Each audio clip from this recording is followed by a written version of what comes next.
Hello guys, I am Jessica, the two-in artist. I just wanted to say thank you for watching all my video. Kabanata 41, Panglima Kuya, ano bang nangyayari sa'yo? Nang makita ang hitsura ni Mateng, mabilis na nagtanong sina Siang Huayon, Bai Xing, at Liu Feishu.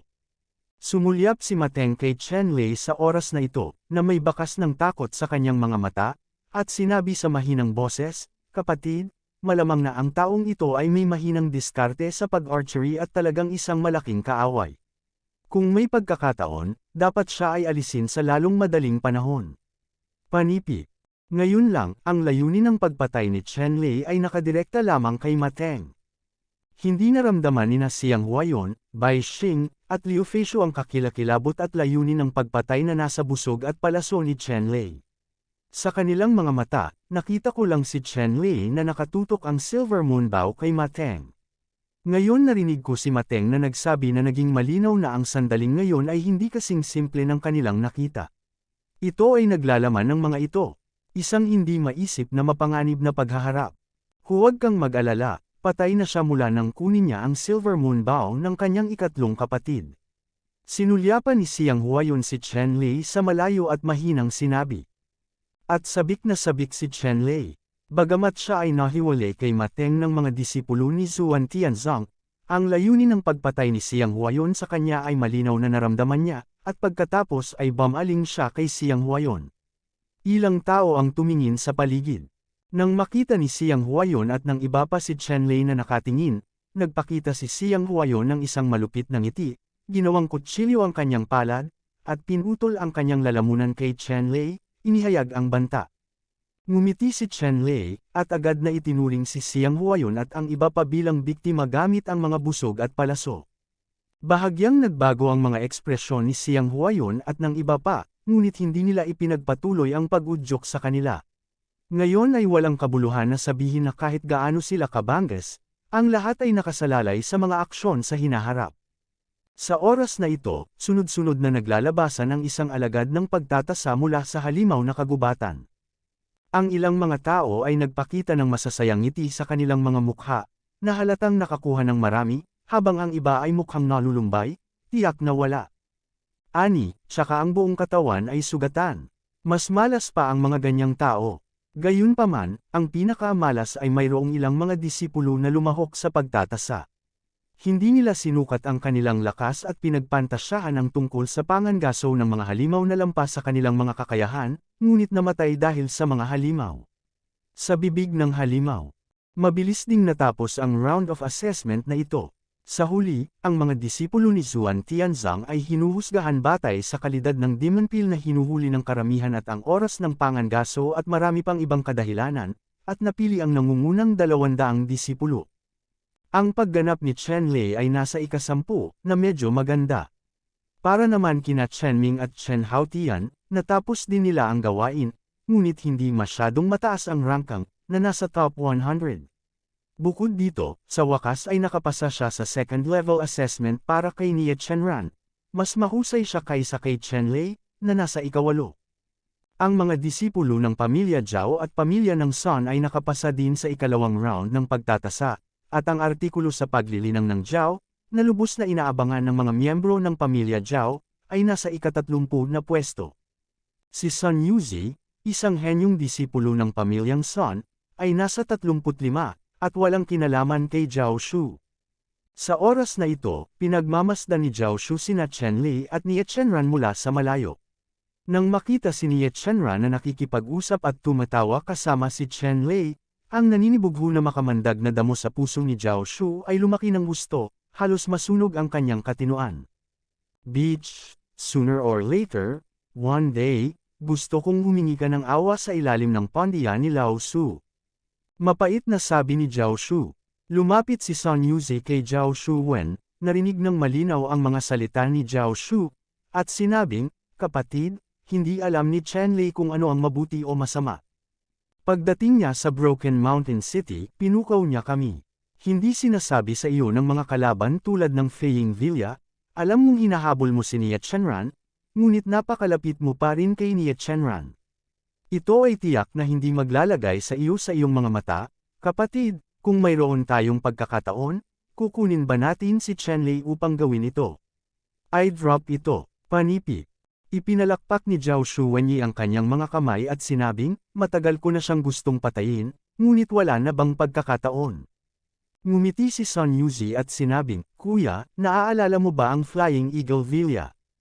Nang marinig ang sinabi ni Sun Yuzi, naalala agad ni Zhao Shu ang binata sa Jinpao na nakilala niya noong una siyang pumasok sa Broken Mountain City. Ang binata sa Jinpao ay may matalas na mata na parang lawin at napakalakas. Tandaan mo, anong meron? Tanong ni Zhao Shu kay Wen. Ngumiti si Sun Yuzi at sinabing, Kuya, noong nasa Monster Forest ako, nakilala ko ang batang may-ari nitong Flying Eagle Villa. Nag-aalala pa rin siya sa pagkakabangga ni Chenlei sa kanya noong araw na iyon. Hiniling niya sa akin na gawin ito, humanap ng pagkakataon. Ilabas si Chenlei at hayaang patayin niya si Chenlei, habang ang Flying Eagle Villa ay tutulong sa ating mga pamilyang Sun at Zhao ng palihim at dominahin ang buong Qingyang City. Kuya, hindi mo ba naisip na ang 4 na pamilya sa Qingyang City ay pinipiga mo? Hanggat nawasak sina Chen at Nie, si Nie Chenran ay magiging isang ruthless king. Pagdating ng panahon, gaano ka gustang maglaro si Kuya, hindi ba iyon lang ang gusto mo? Panipi. Matapos marinig ang mga salita ni Sun Yuzi, si Zhao Shu ay lubos na naantig sa kanyang puso, at nagtanong, ang sinabi mo ay totoo, ang batang may-ari ay talagang handang tumulong sa atin. Sinabi ni Sun Yuzi, syempre, totoo iyan. Ang Flying Eagle Mountain Villa ay 100 beses na mas malakas kaysa sa amin. May makikita tayo. Ang dahilan ng pagtulong sa amin ay dahil hindi kayang lunukan ng batang may-ari ng Flying Eagle Mountain Villa ang kagat na iyon, krimen. Sa kanyang galit, labis na nasaktan ni Chenlei ang batang may-ari noong araw na iyon. Panipi. Saglit itong pinag-isipan ni Zhao Shu, kinagat ang kanyang mga ngipin, at sinabing, okay, gawin mo lang ang sinabi mo. Napakaraming pamilya sa Qingyang City, at talagang napakasikip. Sinabi ni Sun Yuzi, sa kasong ito, babayaran ko ang batang may-ari ng Flying Eagle Villa ayon sa iyong kagustuhan. Sinabi rin ng batang may-ari na kung talagang pumayag kami, paprotektahan niya kami. Makapasok sa Shantianzong, panipi. Nagulat si Zhao Shu at sinabing, talaga, ang batang amo na ito ay talagang napakalakas. Sinabi muli ni Sun Yuzi, hindi ko alam, ngunit hindi tayo matatalo kung susubukan natin, di ba? Tumawa si Wen Zhao Shu at sinabing, oo, masyado kang matuwid, gawin mo lang.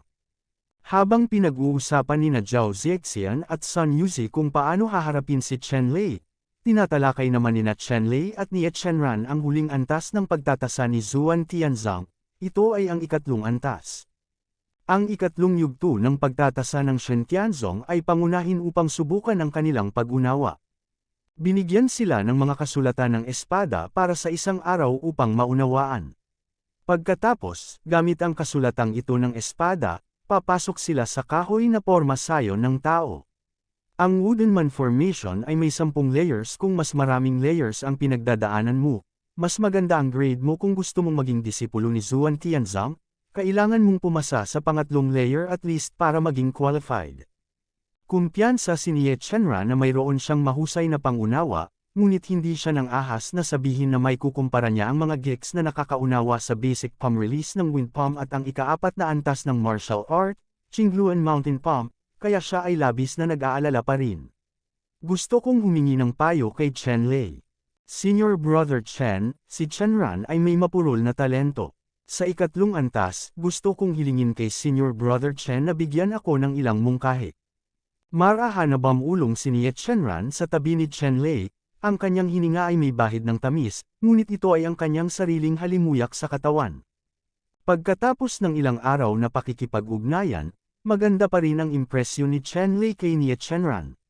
Bagamat si Nie Chenran ay isang natural na kagandahan at isang kagandahang antas ng Diyosa, ang kanyang personalidad ay banayad at madaling lapitan, at wala siyang pagpapanggap na mayroon ang lahat ng mga kagandahan. Pinunasan ang mga masasamang bagay, sinabi, Junior Sister Chenran, huwag maging magalang, maaari tayong mag-usap sa isa't isa. Bahagyang ngumiti si Nie Chenran, tinakpan ng kanyang magandang ngiti si Bai Hua, at sinabing, masyadong mapagpakumbaba si Senior Brother Chen. Nag-uusap ang dalawa, lumabas ang isang elder ng Shintianzong, at sinundan siya ng mga disipulo sa likuran niya na may dalang ilang malalaking kahon na gawa sa kahoy, at sa wakas ay tumayo sa harap ng lahat. Kabanata 42. Nang lumitaw ang nakatatandang Shintianzong, lahat ng nagbubulungan ay tumigil sa pagsasalita, at tahimik na nahulog ang karayom sa plaza. Bahagyang tumango ang elder na may kasiyahan, bahagyang umubo, at nagsabi, kayong lahat ay mga kabataang henyo na pinili mula sa 1,000 milya sa Xuantian sect. Nandito ako para ipahayag ang isang bagay, ibig sabihin, ikaw na pumasa ang mga disipulo sa ikalawang round ng pagtatasa ay maaaring maging mga panlabas na disipulo ng aking Xuantian sect hanggat gusto nila. Kung makapasa sila sa Outer Disciple Assessment pagkatapos ng 3 taon, magkakaroon din sila ng pagkakataon na maging opisyal na mga disipulo ng Xuantian sect. Panipi Polihis na guhit. Hanggat handa tayo, maaari tayong maging mga panlabas na disipulo ni Shintianzong. Ang balitang inihayag ng nakatatandang Shintianzong ay parang isang malaking cake na nahulog mula sa langit, lubos na nakakabigla sa mga disipulong naghihintay para sa pagsusulit, at ang orihinal na tahimik na parisukat ay biglang kumulo. Ang matanda ay tila nasisiyahan din sa epekto ng kanyang mga salita, na nag-iiwan sa lahat ng isang yugto ng oras upang ilabas ang kanilang mga damdamin. Nang malapit nang ilabas ang emosyon ng lahat, muli niyang sinabi, okay, though. Ang bawat tao'y maaaring maging isang panlabas na disipulo ng Shintianzong, ngunit ang ikatlong antas na pagtatasa ay kinakailangan pa rin. Malinaw kung masasabi sa iyo na hanggat nakuha mo ang nangungunang 10 resulta sa ikatlong antas ng pagtatasa, maaari kang direktang maging isang opisyal na disipulo ni Xuan Tianzong, hindi na kailangang lumahok sa mas mahigpit na formal na pagtatasa ng disipulo. Panipi. Ang balitang ito ay mas kapanapanabik dahil ayon sa mga naunang regulasyon, kahit na ang lahat ay pumasa sa ikatlong antas ng pagtatasa, sila ay magiging mga panlabas na disipulo lamang ng Shintianzong, mananatili sa labas ng pinto sa loob ng 3 taon, at makapasa sa mga formal na disipulo, pagtatasa, siya ay magiging opisyal na disipulo ni Xuan Tianzong. Ang mga opisyal na disipulo ni Xuan Tianzong at mga panlabas na disipulo ay may iba't ibang katayuan. Ang ibig sabihin ng formal na alagad ay protektado ng sekta. Parehong ang disipulo at ang pamilya ng disipulo ay maaaring protektahan ng sekta. At, maaari kang makakuha ng mas mahusay na mga mapagkukunan ng paglilinang, mas mahusay na gabay mula sa mga sikat na guro, at mas maraming pagkakataon sa karanasan. Ang mga panlabas na alagad ay parang mga alipin. Hindi lamang nila kinailangang balikitan ang mabibigat na tungkulin ng sekta, ngunit kahit na mamatay sila sa labas, hindi ipagtatanggol ng sekta ang mga panlabas na disipulong ito, lalo pa protektahan ang panlabas na sektang ito. Nawawala ang pamilya ng estudyante. Ang pinakamalaking hiling ng mga panlabas na alagad na ito ay maging isang formal na disipulo. Kaya lang kung gusto mong maging opisyal na disipulo ni Xuan Tianzong, maraming kahirapan, kailangan mong kumpletuhin ang isang malaking bilang ng mga misyon ng sekta, at kailangan mong pumasa sa isang mabigat na set ng pagtatasa bago ka magkaroon ng pagkakataon na maging isang opisyal na disipulo. Inihayag na ngayon ng nakatatandang Xuan Tianzong na hanggat maaari niyang makuha ang nangungunang 10 sa pagtatasa na ito, hindi niya kailangang tanggapin ang pagtatasa ng mga panlabas na disipulo, at maaari siyang direktang maging isang opisyal na disipulo. Ang mga alagad na nakikilahok sa pagtatasa na ito ay katumbas ng pag-abot sa langit sa isang hakbang. Bagamat mayroon lamang 10 lugar, pagkatapos marinig ang mga salita ng nakatatandang Shintianzong, ang lahat ng mga disipulo ay agad na sumambulat sa 12-12 beses ng sigasig, at ang mga mata ng lahat ay kumislap sa espiritu ng pakikipaglaban. This time siguradong magiging alagad na niya ito. Sa pagtatasa, kahangahangang mga resulta ang nakuha. Okay, may mga naipaliwanag ako sa assessment na ito.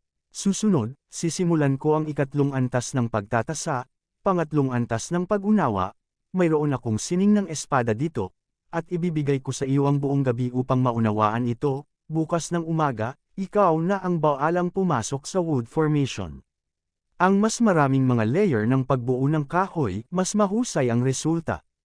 Ang unang mananalo sa pagtatasa na ito ay makakatanggap din ng isang misteryosong parangal. Panipi. Ang nakatatandang Zuan Tianzong ay talagang nagbiro sa dulo at ibinenta ito saglit, halatang nasa mabuting kalagayan. Nagtawanan ang lahat matapos marinig ang mga salita ng nakatatandang Zuan Tianzong, at lalong naging interesado sa mahiwagang gantimpala na sinabi ng nakatatandang Zuan Tianzong. Pagkatapos nito, binuksan ng disipulong Shen Tianzong na sumunod sa matanda sa Shen Tianzong ang daladalang kahon na naglalaman ng maayos na pagkakaayos ng sword arts. Ang ehersisyo na ito, na tinatawag na Storm Phantom Sword, ay isang ikalimang antas ng ehersisyo. Magagamit mo ito upang maunawaan ito. Kahit gaano mo pa ito pag-aralan, ang sword art na ito ay hindi babawiin, ngunit ibibigay sa iyo. Lahat, panipik. Binigyan ni Elder Zuan Tianzong ang lahat ng matamis na petsa. Matapos makinig sa mga salita ng nakatatandang Shen Tianzong, lahat ay talagang nahihilo sa sunod-sunod na pay na ito. Not to mention other advantages, itong Misty Ghost Sword Art ay kapantay na ng ilang maliliit na pamilya. Ang kayamanan ng angka ng lungsod, na may ganitong mga sword arts, ay sapat na para magamit ito ng ilang tao habang buhay. Isa-isang ipinamahagi ng mga disipulo ni Zuan Tianzong ang sword arts na ito, at pagkatapos ay sinabi ng nakatatandang Zuan Tianzong, "Okay, pumunta ang lahat, pumunta rito bukas, halika na may pangunawa sa Wind Ghost Sword." Wasakin ang kahoy na porma sayon. Panipik. Lahat ay nag-alis ng kanilang mga order. Ang ilang mga tao ay hindi maiwasang magbulong-bulong habang sila ay naglalakad. Napakaswerte nila sa pagkakataong ito. Madali silang maging outer disciples ng Xuantian sect, at mayroon din silang Wind Phantom Sword, isang set ng tier 5 martial skills. Dapat mong malaman na karamihan sa mga tao dito ay hindi pa nakikita kung ano ang hitsura ng isang tier 5 martial skill. Sina Chen Lei at Nie Chenran ay magkasamang muli. Pagkarating sa tirahan ni Song Hongxian kung saan sila pansamantalang nanunuluyan, hindi na hinintay ni Nie Chenran na buksan ang maulap na ghost sword. Bagamat kabilang ang pamilya Nie sa isa sa 5 pangunahing pamilya sa Qingyang City, ang pagsasagawa ng City Clan ng pamilya Nie ay hindi hihigit sa ika-5 antas ng martial arts. Sa mga kwalipikasyon ni Nie Chenran, hindi siya kwalipikadong makita siya. Ang tunay na nilalaman ng ika-5 antas ng martial arts. Hindi naman masama ang talento ni Nie Chenran. Sa katunayan, sa buong pamilya Nie, ang talento ni Nie Chenran ay masasabing pinakamagaling. Gayunpaman, lubos na pinahahalagahan ng pamilya Nie ang tier 5 martial arts, kaya kahit na ang talento ni Nie Chenran ay napakahusay, imposibleng magkaroon ng pagkakataon na makipag-ugnayan sa tier 5 martial arts. Sino ang mag-aakala na sa pamamagitan lamang ng pagsali sa Shen Tianzong Sect Disciple Examination, nakakuha siya ng 5th level martial skill. Sa kalmadong ugali ni Nie Chenran, medyo wala rin siya sa estado, at nagsimulang basahin ang malabong ghost sword na ito sa unang pagkakataon. At pagkatapos na bumalik si Chen Lei sa kanyang silid at basahin ang Misty Ghost Sword Art na ito mula simula hanggang katapusan, hindi na niya muling tiningnan ang lihim na librong ito. Nasa isip niya ang daan-daang 9th level martial arts. Ang martial art na ito ay sumasaklaw sa lahat, kabilang ang boxing, palms, swordsmanship, finger use, leggings, footwork, at kahit partial acupuncture, poisoning, at iba pa. Sa makatuwid, ang ganitong uri ng 5th Order General Merchandise ay hindi makapasok sa kanyang mga mata. Katatapos lang niyang basahin ang Bugzo ng Hanging Ghost Sword Art na ito, at naunawaan niya ang lahat ng kahulugan ng sword tactic na ito. Masasabing itong Wind Ghost Sword Art at Caught Sky Sword ay naitala sa balat ng hayop na nakuha niya. Walang paraan upang ihambing, ang pagkakaiba sa pagitan ng dalawa ay masasabing isa sa lupa, ang isa sa langit. Gale Phantom Sword Art ay nasa antas ng kasanayan pa rin, at ang Sky Sword, matagal nang nahiwalay sa kasanayan. Ang mga kategorya ay tumaas sa antas ng layunin ng espada, mga panuntunan, at mga batas. Ito ang espadang gusto niyang linangin. Tungkol sa paggamit ng Wind Ghost Sword Art upang masira ang hinaharap na wooden figure formation, mayroon na siyang 100% na tiwala sa kanyang puso. Kabanata 43, nanatili si Nie Chenran sa silid, halos sumabog ang kanyang ulo, ang kanyang isip ay puno ng mga galaw ng espada ng Gale Ghost Sword Art. Ang sword technique ng Hunfeng Ghost Sword Art ay masyadong banayad at komplikado. Bagamat hindi masama ang kanyang pag-unawa, palagi siyang may malabo na pakiramdam kapag nagsasanay ng Hyunfeng Ghost Sword, at hindi niya ito magawa ng maayos, pabayaan mo na lang gawin lahat ng gusto mo. Ang paggalaw ng espada na ito ay dapat na mabilis habang pinapanatili ang liksi, at dapat na matatag, tumpak, at walang awa. Ito lang ang pundasyon ng Hyunfeng Ghost Sword Art. Sa totoo lang ay nangangailangan ng isang tiyak na pag-unawa sa masining na paglilihi ng hangin, ngunit ito ano ang masining na paglilihi ng hangin at paano ko ito mauunawaan? Panipi. Napansin ni Ye Chenran ang bugzo ng hangin at ang sensasyon ng ghost sword na ito, halos mabaliw na. Hindi ako maaaring magpatuloy sa pagtatrabaho sa likod ng mga saradong pinto. Aalis ako para magpahinga, magpakatino at maglinis ng ulo bago bumalik. Matapos mabaygo si Ye Chenran na maunawaan ang mga galaw ng espada, alam niyang walang pag-unlad kung ipagpapatuloy niya ang mahigpit na pag-unawa na ito, nagpasya siyang pansamantalang magdahan-dahan at magbago ng isip.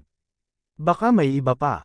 Sa pag-iisip tungkol dito, lumabas si Ye Chenran sa silid at naglakad patungo sa hardin sa likod ng manor. Ang Songhomsian Manor na ito ay sumasakop sa isang malaking lugar at napakaganda at maluho. Ang mga hardin, maliliit na tulay, sinaunang pavilion at mga bato sa loob ng palasyo ay mayroong lahat at magagandang tanawin.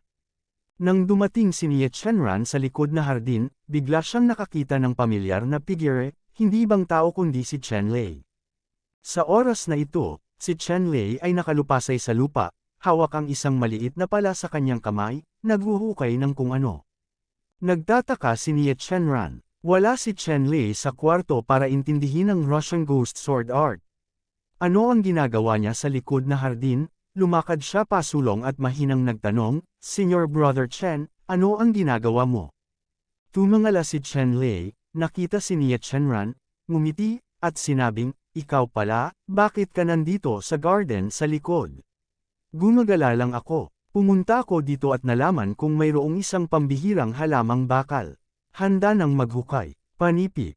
Ano ang iron bone grass, at may silbi pa ba? Tumingkayad din si Ye Chenran, na curious na tumitingin sa isang bagay na madilim, tulad ng tuyong damo, gaya ng sinabi ni Chen Lei, kung hindi dahil kay Chen Lei, ang bagay na ito ay kapakipakinabang, walang sinuman ang magnanais na gumawa ng desisyon, tignan mo itong iron bone grass, masyado kasi itong ordinary wild grass lang. Ngumiti si Chen Lei at sinabing, magandang bagay ang iron bone grass na ito, kasama pa ang iba pang halamang pampalakas ng buto, nakakagawa ito ng iron bone peel, ang mga iron bone peel na ito ay nakapagpapalakas ng katawan at nagpapalakas ng ating pangangatawan. Sabi ni Ye Chenran, so ayon, Senior Brother Chen, marunong ka rin bang mag-alchemy? Mahusay na tanong ni Ye Chenran kay Chen Lei. Medyo alam mo, tama. Mahinhin na sabi ni Chen Lei. Ang magandang mukha ni Ye Chenran ay nagpakita ng paghanga, at sinabing, Senior Kuya Chen, marami kang alam. Medyo nahiya si Chen Lei na purihin. Marami siyang alam. Ito ay talagang isang nakaraang karanasan sa buhay. Sa edad na ito, hindi man lang siya nakalusot sa kaharian ng totoong Qi. Ikinumpas niya ang kanyang kamay at sinabi, sobra mo akong pinupuri. By the way, anong ginagawa mo dito? Naalala lang ni Chen Lei, ayon sa katotohanan, hindi ba dapat manatili si Ye Chenran sa silid upang panuurin ang bugzo ng hanging ghost sword? Narinig ni Ye Chenran ang tanong ni Chen Lei siyang, namula ang kanyang mukha, at sinabing, Senior Brother Chen, tanga ba ako? Hindi ko mahanap ang kalawang na ghost sword na ito. Naramdaman ko na lang na may mga anino ng espada sa lahat ng dako sa aking isipan, ngunit hindi ko na sila maintindihan, at hindi ko maintindihan ang tunay na kahulugan ng ghost sword. Nga pala, Senior Brother Chen, kumusta ka, gaano mo naiintindihan ang ghost sword? Panipi. Ako, baka maabot ko ang antas ng Xiaocheng Realm. Hindi nang ahas si Chen Lei na sabihin na napagtanto niya ang antas ng Transcendence sa maulap na ghost sword, at sinabing mahinhin. Ah, Senior Brother Chen, talagang kahanga-hanga ka. Sa ganoong kaikling panahon, na-realize ko talaga ang Hateful Wind Ghost Sword hanggang sa Xiaocheng level, pero hindi pa ako nakakaabot sa entry level, at masasabi ko pa nga na nagsimula na ako. Hindi ako sigurado sa tunay na kahulugan ng sword moves, humanga talaga ako sayo. Panipi. Tumingin si Nie Chenran kay Chenlei na may halos maliliit na bituin sa kanyang mga mata. Sobrang hinangaan niya si Chenlei, at pagkatapos ay nahihiyang sinabi niya, "Senior Brother Chen, pwede mo ba akong ipakita sa akin?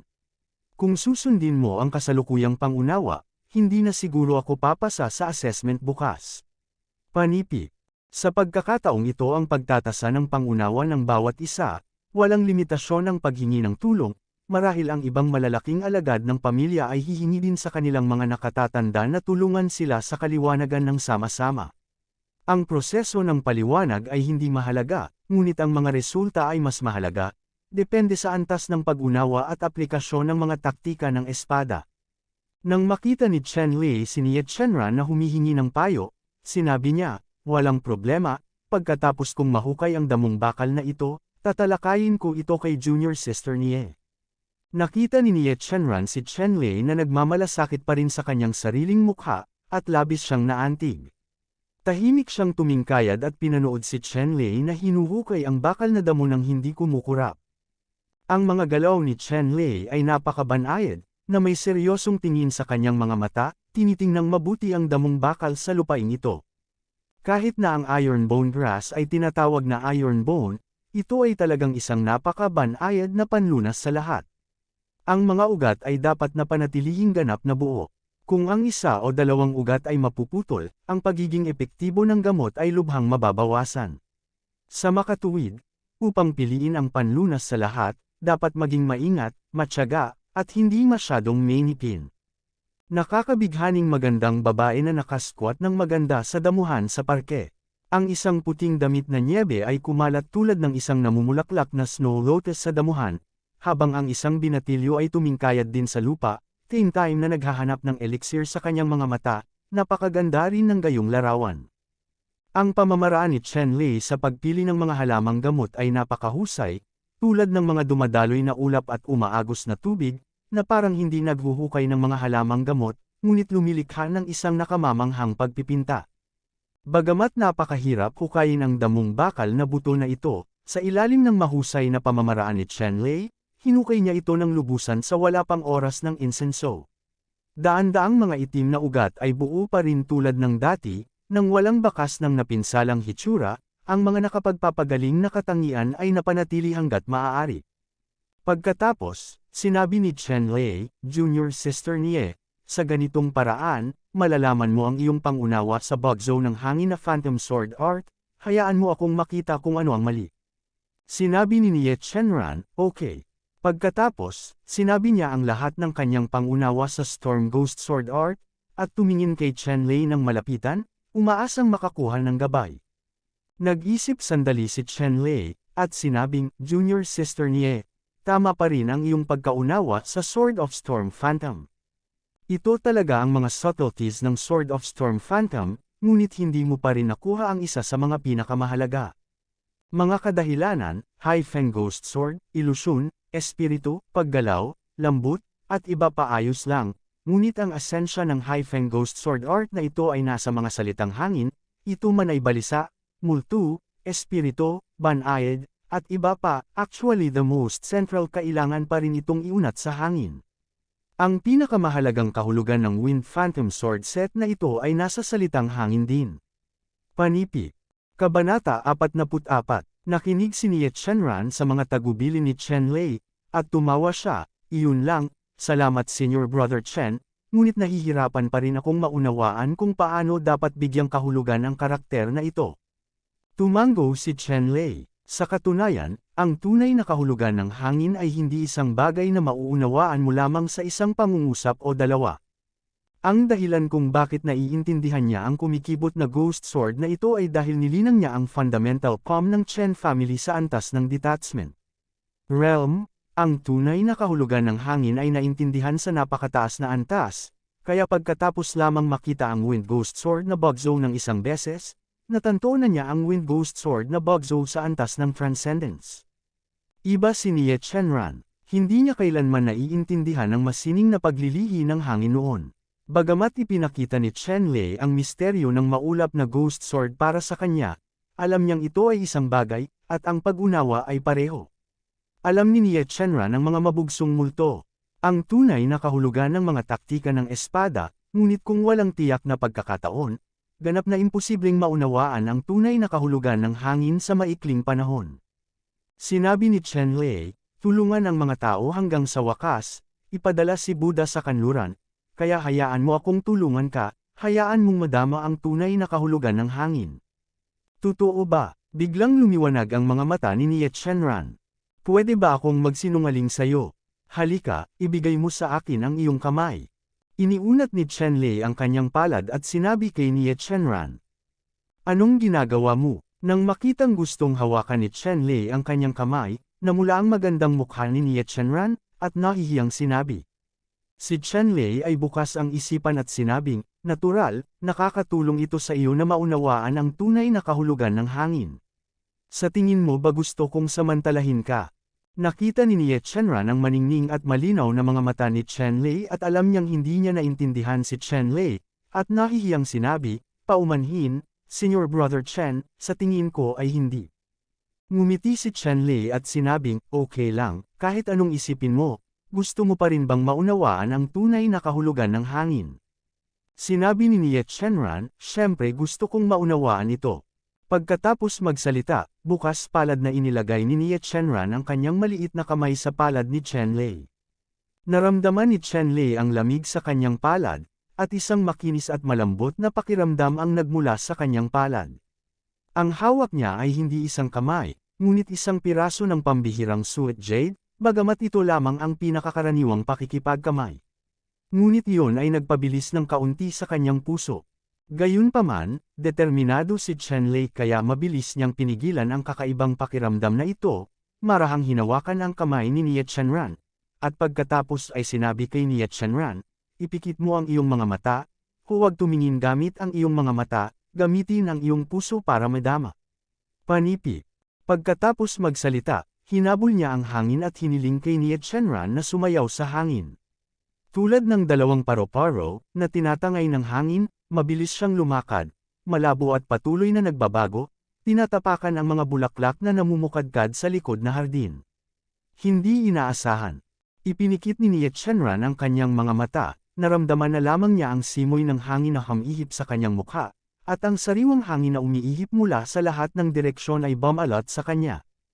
Unti-unti, binitawan niya ang kanyang katawan at isip, ngunit naramdaman niya ang presensya ng hangin sa kanyang puso, sadyang kay Chen Lei. Sa ilalim ng patnubay, naramdaman ni Nie Shenran ang lambot, bilis, tigas, bilis, hindi mahuhulaan, pagbabago at iba pang katangian ng hangin. Dahan-dahan, naramdaman niyang parang may suot siyang pares ng hanging made wings, na malayang pumailan lang sa hangin. Lahat ng uri ng kaliwanagan tungkol sa masining na paglilihi ng hangin ay lumitaw sa kanyang puso, at ang kanyang pangunawa sa hangin ay tumaas ng husto. Biglang iminulat ni Nie Shenran ang kanyang mga mata at napagtanto na tinanggal ni Chen Lei ang kanyang palad sa hindi malamang oras. Sa sandaling ito, siya ay ganap na hinihimok ng hangin, sumasayaw sa itaas ng hardin, at ang mga hangin ay sumanib sa isa. Gayunpaman, pagkatapos na imulat ni Nie Shenran ang kanyang mga mata, ang magandang pakiramdam na may halong hangin ay agad na nabasag. Ang masining na konsepto ng paglalakad laban sa hangin ay nawala, at hindi na niya mapanatili ang estado ng paglipad sa himpapawid, tulad ng isang sirang saranggola. Nakatanim. Ang biglaang pagbabago ay naging sanhi ng pagkawala ni Nie Shenran sa kanyang karaniwang reaksyon. Wala siyang oras na ipikit ang kanyang mga mata at hindi niya pinangarap na isipin ang kahihinatnan ng pagbagsak sa lupa. Sa mahinang tunog, lumapag si Nie Shenran, ngunit sa halip na ang sakit na naisip niya, sobrang komportable siya. Dahan-dahan niyang iminulat ang kanyang mga mata, nalaman niyang nasa mga bisig siya ni Chen Lei, at nabigla siya kay Chen Lei. Nakahawak sa napaka-ambiguous na poster. Ayos ka lang ba? Nakatingin kay Nie Shenran sa kanyang mga bisig, nagtanong si Chen Lei. Wala lang, pwede mo akong ibaba. Ang mukha ni Nie Shenran ay namumula tulad ng isang hinog na persimmon. Hindi siya nang ahas na tumingin kay Chen Lei, at ang kanyang boses ay kasing liit ng lumilipad na lamok. Kung hindi dahil sa matalinong tenga ni Chen Lei, talagang hindi niya maririnig ang sinabi ni Nie Shenran. Nang makitang okay si Nie Shenran, ibinaba siya ni Chen Lei. Matapos bitawan ni Nie Shenran ang mga braso ni Chen Lei, hindi niya alam kung ano ang nangyari, ngunit nakaramdam siya ng kaunting pagkawala sa kanyang puso. Junior sister niya, ito ang asensya ng hangin, gaano mo naiintindihan? Nagsalita si Chen Lei, pinutol ang mapanglo na pag-iisip ni Nie Chenran, at sinimulang maingat na alalahanin ang mga insight sa kanyang isipan ngayon. Senior Brother Chen, parang may naintindihan ako, pero parang may mga layer ng tool, na ang ilan ay hindi malinaw na nakikita. Seryosong inisip ni Nie Chenran ang kanyang nararamdaman at sinabi kay Chen Lei. Sinabi ni Chen Lei, ito ay nagpapakita na hindi ka malayong maunawaan ang tunay na kahulugan ng hangin. Hanggat higit kang nag-iisip at nagmamasid, balang araw ay mauunawaan mo ang tunay na kahulugan ng hangin. Tumango si Nie Chenran, at pagkatapos ay sinabi kay Chen Lei, Senior Brother Chen, hindi ko alam kung matutulungan mo akong ipaliwanag ito ng mabuti. Ang pag-unawa ay pupunta rin sa susunod na antas. Tumango si Chen Lei, tumingin sa langit, madilim na sa oras na ito, at nagsabi, mabuti iyan, ngunit huli na ang lahat sa oras na ito. Halika sa kwarto ko. Ipapaliwanag ko ito kasabay ng Ghost Wind Sword Art. Ngayon, maaari kang magkaroon ng malalim na pag-unawa at damdamin tungkol sa Ghost Sword Hayate. Panipi. Nahihiyang sinabi ni Nie Chenran, Senior Brother Chen, mas mabuting pumunta ka sa kwarto ko. At saka, babae ako at hindi maginhawang pumunta sa kwarto mo. Tinapik ni Chen Lei ang kanyang ulo at tumawa, tingnan mo ang kawalang ingat ko, hindi masama. Pagkatapos ay okay, pupunta ako sa iyong silid. Hindi rin pinansin ni Chen Lei. Sa katunayan, mayroon siyang mali sa silid ni Nie Chenran, ngunit hindi niya naisip iyon. Dinala ni Nie Chenran si Chen Lei sa kanyang silid. Ang buong silid ay napakalinis, na may mahinang halimuyak, at mga pink na belo sa lahat ng dako, na mukhang napakahiwaga. Kung tungkol sa pag-aayos ng boudoir na ito, walang pakialam si Chen Lei. Umupo siya sa mesa, binuksan ang bugzo ng Wind Ghost Sword Art, at sinimulang linawin ang pagkalito ni Nie Chenran. Tumingin si Nie Chenran kay Chen Lei na may seryosong tingin, at nalaman na si Chen Lei ay may nakamamatay na atraksyon sa sandaling ito, na naging dahilan upang gusto niyang malaman ang higit patungkol sa lalaki o batang ito. Gayunpaman, mabilis na isinantabi ni Nie Chenran ang pag-iisip na ito, at itinuon ang lahat ng kanyang atensyon sa pag-unawa sa bugzo ng Wind Ghost Sword Art. Sa maingat na pagpapaliwanag ni Chen Lei, ang lahat ng palaisipan sa puso ni Nie Chenran ay nalutas ng sunod-sunod. Ang kanyang pagkaunawa sa bugzo ng hangin ng Ghost Sword ay palalim ng palalim. Hindi nahiya si Nie Chenran na magtanong kung hindi niya naiintindihan. May tiyag ang paliwanag ni Chen Lei sa kapaligiran, lumipas ang oras.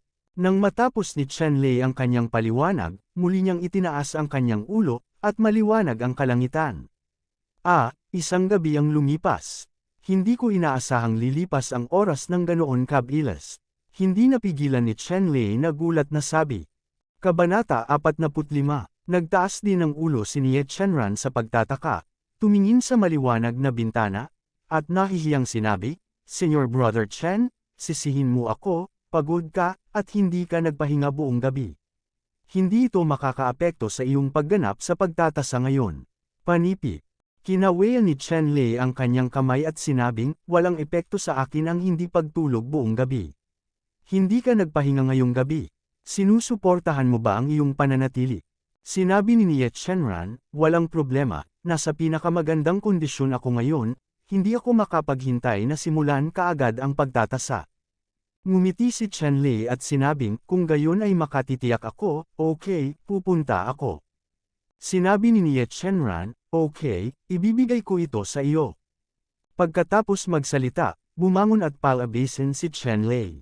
Binuksan lang ni Nie Chenran ang pinto, bago pa man siya humakbang, narinig niya ang boses ni Elder Nie Renjing, Xiao Chen, ngayon ang huling pagtatasa ng antas, dapat kang magbayad ng pansin, pumunta ng maaga sa restaurant, at direktang nilunok ni Elder Nie Renjing ang huling pangungusap na para bang pinigilan niya ang paraan ng paghawak. Ang kanyang mukha ay naninigas, at tumingin siya ng diretso kay Chen Lei na lumabas sa silid ni Nie Chenran, at ang kanyang puso ay parang 1,000 hayop na nagmamadaling dumaan. Ang pamilya niya ay kontrolado lang ng pamilyang Chen. Nakikita niya sa isang sulyap na si Chen Lei ay talagang nanatili sa kwarto ni Nie Chenran buong gabi. Ang mga lalaking ito at mga balo, parehong lalaki at babae na may dugo at dugo ng fanggang, ay maaaring hulaan kung ano ang nangyari sa kanilang mga daliri sa paa. Nang makita ang ekspresyon ni Elder Nie, hindi alam ni Nie Chenran kung ano ang iniisip niya. Ang kanyang mga pisngi ay parang nagniningas na ulap, at tinapakan niya ang kanyang mga paa at galit na sinabi, "Lolo Nie, ang mga bagay ay hindi tulad ng iniisip mo." Sa oras na ito, lumitaw din sina Elder Chen Tangian at Chen Ming at Chen Haotian sa gitnang gate. Matapos makita si Chen Lei, masayang sinabi ni Elder Chen Tangian, "Chen Lei, saan ka nagpunta kagabi?" Si Mingger at Haotian ay hindi natagpuan buong gabi. "Ikaw, hindi pwedeng mag-antala ngayon, bilasan mo at kumain, pagkatapos ay kailangan nating magmadali sa plaza." Nakatuon lang si Elder Chen sa pagsasalita at biglang naramdaman na hindi tama ang kapaligiran. Tumingin siya kay Nie Chenran na nakatayo sa isang tabi, pagkatapos ay tumingin kay Chen Lei na ang isang paa ay nasa kwarto ni Nie Chenran. Na-freeze din siya on the spot. "Ano ang sitwasyon?" tanong ni Elder Chen kay Elder Nie Renying. "Sa ilalim ng anong mga pangyayari, hindi mo ito manunood mismo." Mukhang galit si Elder Nie at umalis gamit ang kanyang manggas. Ang pinakamahusay na repolyo ni Chen Lei ay natalo ni Chen Lei. Si Elder Nie ay natural na mukhang malas. Sinulyapan ni Chen Tangian si Chen Lei, tumingin ng paghanga, at nagmamadaling umalis. "Kuya, napakabilis mo, humanga, humanga." Nag-thumbs up sina Chen Ming at Chen Haotian, na nagpapakita ng ngiti na marunong akong ngumiti, at sabay na umalis. "Ito, anong problema nila?" Kulang pa rin si Chen Lei sa emotional intelligence. Nang makita ang misteryosong anyo ng ilang tao, medyo nalilito siyang nagtanong. Alam ni Nie Chenran kung ano ang hindi pagkakaunawaan ng lahat, at namula ang kanyang mukha, ngunit hindi niya masisisi si Chen Lei at sinabing, "Wala lang, kain na tayo." Habang naglalakad sa kalsada, nag-react si Chen Lei, hindi nila naiintindihan, hindi, kailangan kong hilingin sa kanila na ipaliwanag ng malinaw ang bagay na ito. Sinabi ni Nie Chenran, "Kalimutan mo na ito, huwag ipaliwanag, ang ganitong bagay ay magdidilim lamang, tinatrato lang natin ito na parang wala siya." Pakiramdam ni Chen Lei ay makatwiran, ngunit habang nag-aalmusal, sina Chen Haotian at Chen Ming ay tumingin kay Chen Lei na may kakaibang mga mata paminsan-minsan, na naging dahilan para hindi komportable si Chen Lei. Ito ay isang maliit na episode lamang. Pagkatapos ng hapunan, dinala ng dalawang matatandang sina Chen at Nie sina Chen Lei, Nie Chenran at iba pa sa plaza. Sa kasalukuyan, 10 kahoy na porma sayon ang nakaayos ng magdamag sa plaza. Gawin ang pagtatasa sa parehong oras. Si Chen Lei, Nie Chenran at ang iba pa ay nakatanggap ng isang plate number para sa pagkakasunod-sunod ng hitsura, at ang kanilang mga marka sa ikalawang antas ng pagtatasa ay nasa nangungunang 10, kaya ang pagkakasunod-sunod ng hitsura sa pagkakataong ito ay mataas din. Si Nie Chenran ay pumasok sa ika-8 wood formation, habang si Chen Lei ay pumasok sa ika-10 wood formation. Sa kahoy na porma sayon, mayroong 100 kahoy na figure na nahahati sa 10 layer. Ang mga kahoy na figure sa bawat layer ay mas malakas kaysa sa mga nauna. Ang kahoy na figure na ito ay umaasa sa Demon Beast Pill bilang pinagmumulan ng kapangyarihan, habang iniisip upang masira ang hanay ng kahoy na lalaki, maaari ka lamang gumamit ng espada para sirain ang Demon Pill sa dibdib ng lalaking kahoy. Ang Wooden Man Array ay ginamit upang subukan ang pagkaunawa ng lahat sa Haifeng Ghost Sword Art. Sa makatuwid, ang pinakamadaling paraan ay ang paggamit ng Haifeng Ghost Sword Art para makapasok sa Wooden Man Array. Hanggat mayroon kang malalim na pag-unawa sa Haifeng Phantom Sword Art, malalampasan mo ito. Ang pagbuo ng kahoy na ito ay hindi isang problema sa lahat. Siyempre, kung nais mong gamitin ang iyong sariling martial arts upang masira ang kahoy na porma sayon na ito, gayunpaman, ang kabagsikan ng kahoy na porma sayon laban sa iba pang martial arts ay tiyak na isang walang pag-iimbot na paraan upang gamitin ang sariling martial sining upang masira ang kahoy na porma sayon, at ito ay mas mahirap na masira. Hinawakan ni Chen Lei ang bakal na kahoy na espada, at madaling naglakad patungo sa wood formation. Ang mga kahoy na porma sayon ng antas na ito ay masyadong walang muwang at malamaya sa kanyang mga mata, at walang presyon sa lahat. Kinuha din ni Nie Chenran ang kahoy na espada at naglakad papunta sa wooden figure formation. Kung ikukumpara kay Chen Lei, na may relaxed mentality, mas malaki ang psychological pressure ni Nie Chenran. Gayunpaman, iniisip ang tungkol sa bilis ng kanyang pag-unlad kagabi, puno rin siya ng kumpiyansa. Ang iba ay pumasok din sa ibang kahoy na porma sayon. Ang Orosa ay inilagay sa labas ng kahoy na porma sayon sa parehong oras. Sa pinakamaikling oras ang antas ng pagbuo ng kahoy ay ang pinakamabilis, at ang mga resulta ay ang pinakamahusay din. Mabuti. Sa labas ng mga figurang kahoy, ang mga hanay ng mga mesa at upuan ay maayos na nakaayos na parang mga ahas. Nakaupo dito ang mga matatandang responsable sa pag-recruit ng mga disipulo sa pagkakataong ito, pati na rin ang mga deacon at alagad ng pagpapatupad ng batas. Ngayon ang huling hakbang sa pagkuha ng responsibilidad para sa pagtatasa. Dumating din ang lahat sa Tianzang para manood. Elder Jiang, sino sa tingin mo ang may pinakamalaking pag-asa na manalo sa unang pwesto sa pagkakataong ito? Ang isang disipulo ni Zuan Tianzang ay tumingin sa maraming mga disipulo na naghihintay na sabik, at tinanong si Elder Jiang na nakaupo sa gitna. Ang Elder Jiang na ito ang pinakamataas na pinuno na namamahala sa recruitment. Lahat ng alagad ng pagpapatupad ng batas o iba pang mga deacon ay dapat sumunod sa utos ni Elder Jiang. Ang disipulong nagtanong kay Elder Jiang ay miyembro ng Shentianzong Law Enforcement Hall. Karaniwan siyang nag-iisa, para makausap niya si Elder Jiang. Si Elder Jiang ay medyo nakaka-relax sa oras na ito. Sa pagkakataong ito ay masasabing tumanggap na siya ng maraming alagad na may magagandang talento sa pagre-recruit ng sekta. Pagkatapos bumalik, ang kanyang mga nagawa ay lubos na mapapabuti. Kaya naman medyo excited din siya, bansa. Sa mga disipulong dumating para lumahok sa pagtatasa sa pagkakataong ito, ang mga kwalifikasyon ng 4 na disipulo ng Siang family ng Jingxi City, ang Lai family of Furry City, ang Fan family ng Feiyun City, at ang Dong family ng Zishan City ay ang pinakamahusay. 4 na tao ang sumasakop sa nangungunang 4. Kung ang unang pwesto sa pagtatasa sa pagkakataong ito, kung walang mangyayari, tiyak na out of 4. Panipi. Mahusay na nagsalita si Elder Jiang. Sa mga disipulong sinaliksik sa pagkakataong ito, alam niya ang impormasyon tungkol sa mga disipulong may pambihirang talento. Alam niya kung gaano katangi tangi ang mga alagad ng 4 na pamilyang ito. Lumabas siya sa 4 na pamilyang ito. Ang bawat isa sa mga talento ng alagad ay may mga kwalifikasyon upang direktang makapasok sa Xuantian sect, lalo na si Yu Sanskrit mula sa fan clan ng Feiyun City. Kahit na siya ay isang prinsesa, ang kanyang mga kwalifikasyon ay una sa mga tao. Ang isang Pickmaster sa Zuan Tianzang ay nagustuhan siya, at mayroong isang salita na hanggat ang Sanskrit Yu ay dumating kay Zuan Tianzang, siya ay agad natatanggapin bilang isang tunay na disipulo. Kabanata 46. Iba rin ang hanay ng mga disipulo ni Zuan Tianzang, katulad ng mga panlabas na disipulo, formal na disipulo, panloob na disipulo, at direktang disipulo. Ang iba't ibang antas ay may iba't ibang katayuan. Sa kanila, ang bilang ng mga panlabas na alagad ay ang pinakamalaki, ngunit ang katayuan ay ang pinakamababa. Ginagawa nila ang pinaka-nakakapagod na trabaho at ginagawa ang mga pinakamapanganib na gawain, ngunit hindi nila matamasa ang iba't ibang benepisyo ng Shentianzong. Ang status ay bahagyang mas mataas kaysa sa handyman.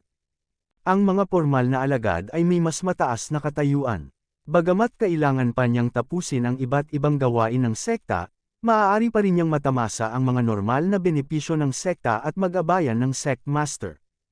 Ang panloob na mga disipulo ay may marangal na katayuan, at sila ay tatanggapin bilang mga apprentice ng mga Pickmasters at elders ng bawat Pick. Nagkaroon sila ng maraming paglalaan ng mapagkukunan bawat buwan, at maaari pa silang gumawa ng mga desisyon tungkol sa sekta. Sila ang gulugod ng sekta. Ang mga direktang disipulo ay tunay na pangunahing mga disipulo, at ang kanilang katayuan ay iginagalang. Ang bawat Pickmaster at elder ay mayroon lamang 10 direktang disipulo. Sa hinaharap, mamanahin nila ang kanilang mantle, iyon ay, ang magiging Pickmaster at elder, tunay na isang alagad na maingat na nilinang ng sekta. Hindi pa pumasok si Fan Shiyu sa sekta, at sinabihan siya ng mga elder ng sekta na tanggapin siya bilang isang tunay na magulang anak. Ang ganitong uri ng pagkakataon, maging ang mga alagad na dumating upang isagawa ang pagtatasa na ito, ay nakaramdam ng inggit, dahil hanggat ang Sanskrit Yuans na pumasok sila sa sekta, ang kanilang katayuan ay higit sa karamihan sa kanila nang makita nila ang Sanskrit Yu, tinawag din nila ang senior sister ng may paggalang. At ang mga kwalifikasyon ni Siyang Huayon ay pambihira din. Minsan ay sinabi ng isang elder sa sekta na tanggapin siya bilang isang alagad, ngunit tinanggihan niya. Dapat niyang gamitin ang kanyang tunay na lakas para makapasok sa aking Xuantian sect. Kahit na ang kanyang talento ay hindi kasing husay ng Sanskrit Rain, ang pagkakaiba ay limitado para kay Lai Kun ng Lai family sa Raging Flame City, sinabi na siya ay ipinanganak na may isang pangitain. Ito ay natural na malapit sa apoy at isang tunay na apoy na espiritong katawan. Ang gayong talento, hanggat maaari siyang pumasok sa Zuan Tianzang, tiyak na magiging target ka ng hindi mabilang na matatanda na nakikipagkompetensya. Ang pagiging isang panloob na disipulo ng sekta ay isang katiyakan, at maaaring paboran pa ng ilang matatanda, tulad ng Sanskrit Yu na direktang maging isang direktang alagad, hindi kilala. Si Dong Shuliang ng pamilya ay isa ring pambihirang henyo na alagad. Siya ay may pambihirang pangunawa at hindi malilimutang kakayahan. Kilala siya bilang isang kababalaghan sa lungsod ng Zishan. Anumang kasanayan sa martial arts ay maaaring maunawaan sa napakaikling panahon. Sa asensya, may mga chismis pa nga na pinangunahan niya ang martial arts Dong's Rainstorm Per Flower Spear ng pamilya Dong sa kaharian ng Dzogchen, at isang hakbang na lang ang layo para maabot ang transcendent na kaharian. Panipi. Isa-isang nagkomento si Elder Jiang sa nangungunang apat na henyo, ngunit walang sinabi ang ikalimang pwesto. Kahit na ang ikalimang pwesto ay isang mahusay na henyo, ang agwat ay medyo malaki kumpara sa nakaraang apat na mga henyo, talagang imposibleng makipagkompetensya para sa unang lugar sa pagtatasa na ito. Mukhang sa wooden formation na ito, isa sa apat na taong ito ang pinakamabilis na makalusot. Ang isa sa mga disipulo ni Shen Tianzong ay naiinggit na sinabi pagkatapos makinig sa pagsusuri ni Elder Jiang. Bagamat 3 taon na siyang nasa Zuan Tianzang, isa lamang siyang opisyal na disipulo. Kung ikukumpara sa mga freak na ito ay ganap na walang kapantay. Tumango si Elder Jiang, ito ay natural na tiyak. Ang unang lugar ay maaari lamang magmula sa 4 na taong ito. Kung sino ito, hindi ko man lang masabi ang tungkol sa elder na ito. Hinaplos ni Elder Jiang ang kanyang balbas at sinabing may kaunting kasiyahan na lubos siyang nagtitiwala sa kanyang sariling paghuhusga. Kaya lang, katatapos lang ng boses ni Elder Jiang, isang malamyos na kampana ang biglang tumunog at kumalat sa buong audience. Bueno, may isang taong nakalusot sa 10 antas ng wooden man array ng napakabilis at nagpatugtog ng bronze bell, sino ito? Nang marinig ang tunog ng kampana, ang lahat ng nanunood sa labanan ay hindi maiwasang bahagyang mapasigla. Mayroong 10 kahoy na figure, bawat isa ay nahahati sa 10 palapag. Sa huling palapag, mayroong isang bronze bell para sa pag-uulat pagkatapos ng ika-10 palapag, tumunog ang bronze bell, nangangahulugan ito na naintindihan ng taong ito ang antas ng Xiaocheng para sa Storm Ghost Sword Art, kung hindi, imposibleng makalusot sa ika-10, sahig ng kahoy na porma sayo ng figure. Sa orihinal, walang sinuman sa mga miyembro ng Xuantian sect sa pagsusuring ito ang nag-isip na maaaring may makapasa sa isang antas, na makapasa sa ika-10 antas ng wood formation, at hanggat umabot sila sa ika-6 na antas, sila ay magiging isang bihirang henyo na maaaring maging isang Xuantian sect. Opisyal na alagad ni Zhang ngayon, ngunit ngayon, gaano na katagal matapos makapasok sa porma sayon, may nakalusot talaga sa ika-10 palapag ng wood formation. Sino yun? Isang disipulo ni Zuan Tianzang ang biglang natuwa. Nakakamangha. Sa maikling panahon, dumaan siya sa ika-10 palapag ng Murren Formation. Sa ganoong pag-unawa, si Dong Shuliang, nakilala bilang isang child prodigy. Ang sinusuri ng human array ay hindi ang antas ng talento, ngunit ang pag-unawa, at ang kalamangan na mayroon si Dong Shuliang ay tiyak na higit na mas malaki kaysa sa mga ordinaryong tao. Kahit na ang Sanskrit Rain o Lai Kun ng Fire Spirit Body ay hindi maaaring mag-okupo ng labis sa bagay na ito. Malaking kita. Interesado rin si Elder Jiang. Dapat mong malaman na siya ang unang taong nakapasa sa pagsusulit ng wooden man array. Sa usaping pangunawa, siguradong halimaw siya. Lalo na sa maikling panahon, nalampasan niya ang Array Woodman.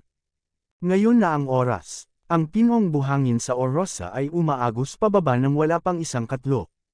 Ang resultang ito ay masasabing nasira ang record para sa pinakamabilis na pagpasok ng Shentianzong sa Wood Formation. Bahagyang naramdaman ni Elder Jiang na maaaring kailanganin niyang gawin ito. Nangangalap ng isang pambihirang henyo para kay Zuan Tianzong, medyo na-curious din siya. Sino ang dadaan sa kahoy na pormasayon? Ang Sanskrit Yu, Dong Shuliang, o isa kina Lai Kun at Siyang Huayun. Isang alagad na namamahala sa pagmamasid, sa pinakamabilis na panahon, ang naghatid ng card ng pagkakakilanlan ng dumaan at ibinigay ito kay Elder Jiang. Shen Lei, sino ang taong ito? Sa pagtingin sa card ng pagkakakilanlan sa kanyang kamay, si Elder Jiang ay natigilan. Sa pagtingin sa numero ng ID card sa kanyang kamay, ang taong ito ay dapat na nakamit ang ika-10 pwesto sa ikalawang round ng pagtatasa, at para sa ganitong uri ng tao, siya hindi man lang niya sinubukang alalahanin, ngunit hindi niya inaasahan na gagawin niya ito, makamit ang isang blockbuster sa ikatlong round, na lumampas sa kanyang inaasahan. Alamin ang impormasyon ng taong ito para sa akin at pag-usapan siya. Tiningnan ni Elder Jiang ang card ng pagkakakilanlan sa kanyang kamay, at bahagya itong ibinigay. Oo, kuya, ilang mga disipulong Shentianzong na nakinig sa mga utos anumang oras sa gilid ay agad na kumilos. May naglagay ng impormasyon ni Chen Lei sa harap ni Elder Jiang sa unang pagkakataon, at ang ibang mga disipulo ay sumugod sa direksyon ng kahoy na porma sayon at hiniling kay Chen Lei na pumunta. Mabilis na binasa ni Elder Jiang ang impormasyon ni Chen Lei. Ang mansyon ni Chen ay nasa Qingyang City, at kung nasaan ang Qingyang City, si Elder Jiang ay walang impresyon. Ito ay sapat na upang ipakita na ang Qingyang City ay isang hindi kilalang maliit na lugar. Gayunpaman, lumalabas ang mga kakaibang tao. Tuwang-tuwa rin si Elder Jiang. Kung mas maraming mahuhusay na disipulo ang maaari niyang i-recruit, mas malaki ang kanyang kredito.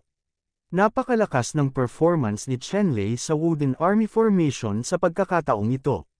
Ang apat na henyo na pinapabore ng karamihan ng mga tao, sina Fan Xiu, Lai Kun, Dong Shuliang, at Siyang Huayun, ay tiyak na matatawag na Dark Horse, at natural na kailangan niya itong kilalanin ng personal. Kabanata 47. Ikaw ba si Chen Lei? Tumingin si Elder Jiang kay Chen Lei at nakangiting nagtanong. Oo, nakilala ko si Elder Jiang.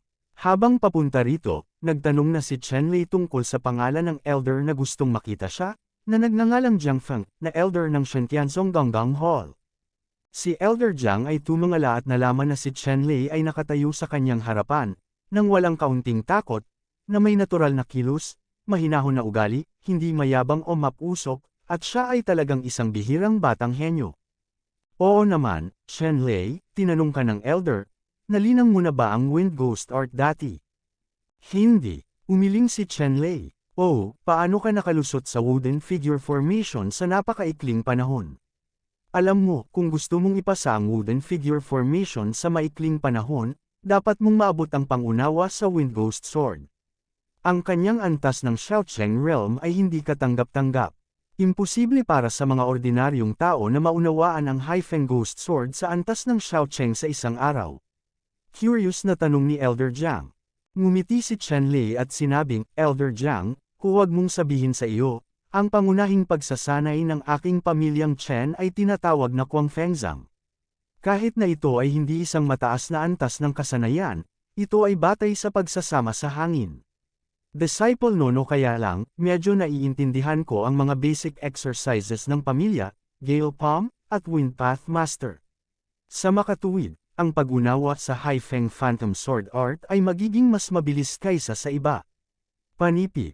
Naunawaan ni Elder Jiang kung bakit nagawa ni Chen Lei na dumaan sa Wooden Man Array sa napakaikling panahon.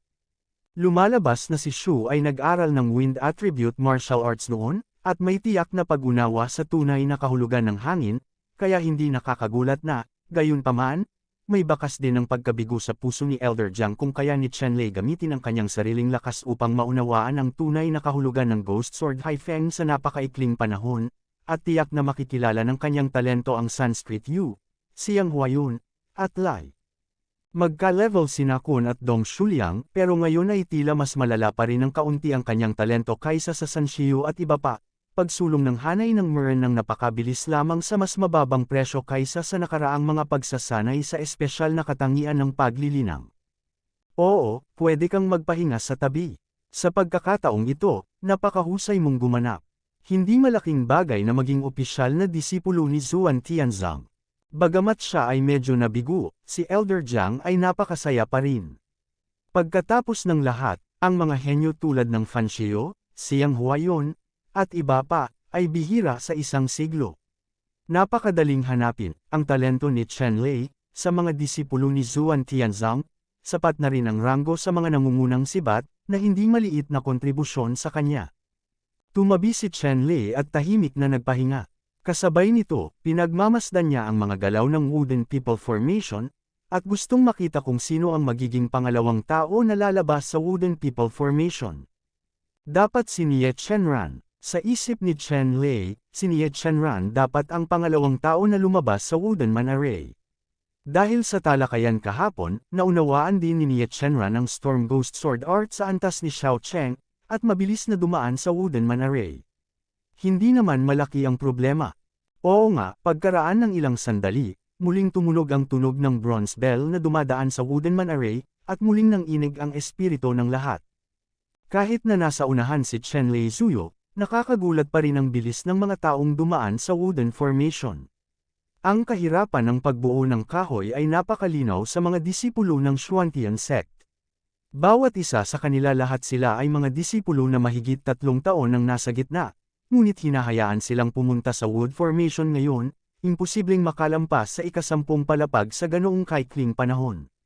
Sino naman this time? Ang bawat isa mula sa mga disipulong Shen Tianzong ay may curiosity sa kanilang mga puso. Gusto kong makita kung sino sa 4 na tao ito. Sa puso ng mga disipulong Shen Tianzong na ito, nalampasan sila ng isang maitim na kabayo. Gaya ng inaasahan, hinding-hindi mahuhuli ang pangalawang pwesto na ito, tiyak na isa ito sa 4 na henyo. Gayunpaman, nang ipakita ng isang disipulo ang isang dumaan na ID card, muling natigilan si Elder Jiang at ang iba pa. Ang hindi inaasahang dumaan ay muling lumampas sa kanilang inaasahan at isang banyagang pangalan na tinatawag na Nie Chenran.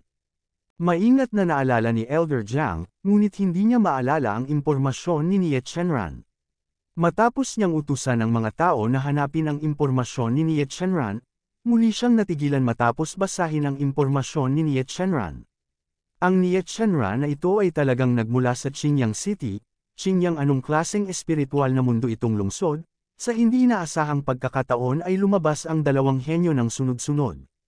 Sa oras na ito, si Nie Chenran ay ipinakilala din kay Elder Jiang ang mga disipulo ni Zuan Tianzang na namamahala sa pagtatasa, ay nakita ang hitsura ni Nie Chenran, at ang kanilang mga mata ay nagliwanag.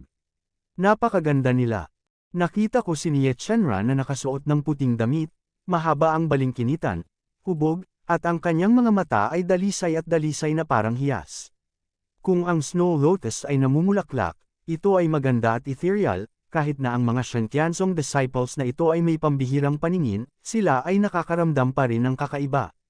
Ang babaeng ito ay malamang na hindi mababa sa nangungunang 10 dilag sa listahan ni Zuan Tianzang ng mga nakamamanghang dilag, at maaaring tawaging isang diyosa. Medyo naantig din si Elder Jiang. Mahirap paniwalaan na ang pambihirang babaeng ito ay nagmula sa isang lugar na kasing liit ng Qingyang City. Tunay siyang tumugon sa kasabihang, isang gintong phoenix ang lumilipad palabas ng manukan. Mabait si Elder Jiang at nagtanong kay Nie Chenran ng ilang tanong ng random. Alam na niya ang tungkol sa galing at pangunawa ni Nie Chenran. Ang babaeng ito ay talagang isang bihirang henyo. Hindi kaya ang Broken Mountain City ay isang pinagpalang lugar para sa Jiang Feng. Nakilala ang napakaraming mahuhusay na mag-aaral na may pambihirang talento.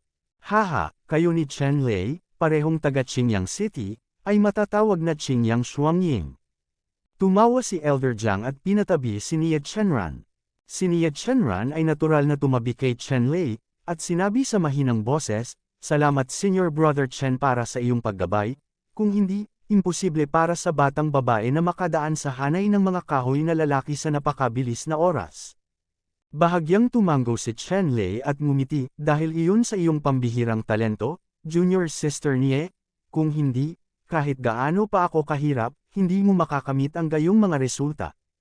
Ang dalawa ay nag-uusap at nag-uusap paminsan-minsan, kaya madalas siyang makita ng mga disipulong Shantianzong na namamahala sa pagsusuri sa kanyang paligid. Inggit na inggit sila kay Chen Lei. Tunay na isang pagpapala ang makachat ang isang magandang babae tulad ni Nia Chenran sa antas ng Diyosa.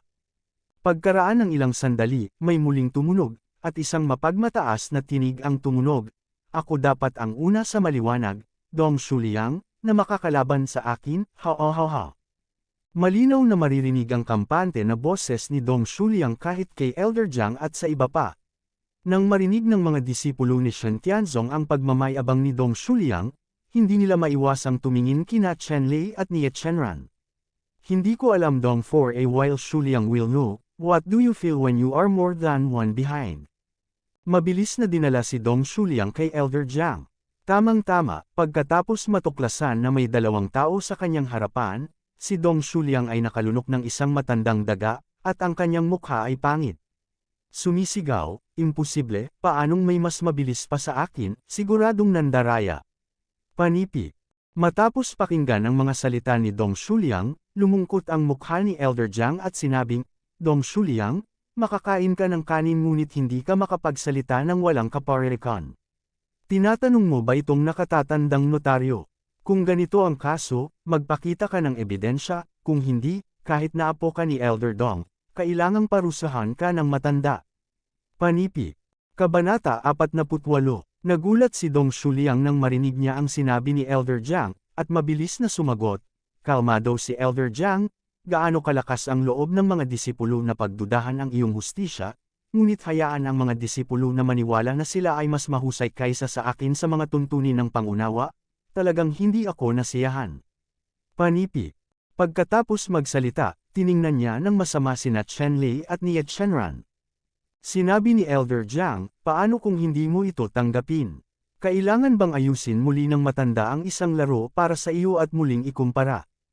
Narinig ni Dong Shuliang ang galit na ipinahihiwatig sa mga salita ng mga matatanda, at hindi man lang ng ahas na umatras sa gilid, ngunit paminsan-minsan, tinitigan niya ng masama sina Chen Lei at Nia Chenran, tila dinadala na sila sa kanyang puso.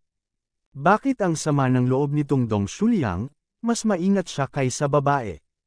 Hindi komportable si Dong Shuliang, bamulong si Nia Chenran kay Chen Lei. Sanay na si Chen Lei sa iba't ibang ugali ng mundo. Anong klaseng tao ang hindi pa nakikita at tumawa, hindi mo kailangang bigyang pansin ang ganitong uri ng tao. Basta baliwalain mo, syempre wala ka. Pag-aalala niya rito, lalo pa niyang isinubsob ang ilong niya sa mukha nito. Panipi. Pagkatapos makinig sa mga salita ni Chen Lei, tumanggo si Nia Chenran, ganap na hindi pinapansin si Dong Shuliang. Kung tungkol kay Chen Lei, hindi niya inilagay ang Dong Shuliang na ito sa kanyang mga mata. Pambihira ang katalinuhan ni Dong Shuliang, ngunit sa kanyang paningin, katamtaman at kumpleto lang ang kanyang talento na maaaring baliwalain, sa ganoong tao, hindi na kailangang magmalasakit. Halos lumuwa si Dong Shuliang ng dugo sa tabi niya. Kahit anong tingin niya kina Chen Lei, Nia Chenran at sa iba pa, hindi man lang siya nilinga ng dalawa. Halos pamipikit ang mga mata niyang nakatitig, ngunit hindi niya pa rin ito nakikita, hindi nakakuha ng kahit kaunting tugon. Hindi ako makagalaw ngayon. Kapag na-contact si Shen Tianzong, dapat kong ipaalam sa inyong dalawa kung gaano ako kagaling. Hindi talaga kayang lunukan ni Dong Shuliang ang hiningang ito. Siya ay makitid ang isip. Halos kalahati ang galit niya sa sarili niya. Desidido siyang turuan ng leksyon sina Chen Lei at Nia Chenran pagdating niya sa Zuan Tianzang. May tiwala pa rin siyang gawin ito. Dumating, dahil ang kanyang lolo ay ang elder ng Shen Tianzong, pagdating niya sa Shen Tianzong, maaari niyang masahin sina Nia Chenran at Chen Lei kung gusto niya. Hinayaan siya ng lalaki na manirahan sa labas sa natitirang bahagi ng kanyang buhay. Ayoko maging formal student. Napakaganda talaga ng babaeng iyon. Magsumbong kay lolo at ilagay siya sa silid bilang isang babae. Nagsimula ng magpantasya si Dong Shuliang kung paano aayusin sina Chen Lei at Nia Chenran pagkatapos ng Shen Tianzong. Sa oras na ito, tumunog ang ilang mga kampana ng dangdang, at halos walang pinipiling tatlong tao ang dumaan sa wood figure formation. Ang tatlong taong ito ay hindi nakaranas ng anumang aksidente. Sila ay Sanskrit Yu, Siang Huayon, at Lai Kun.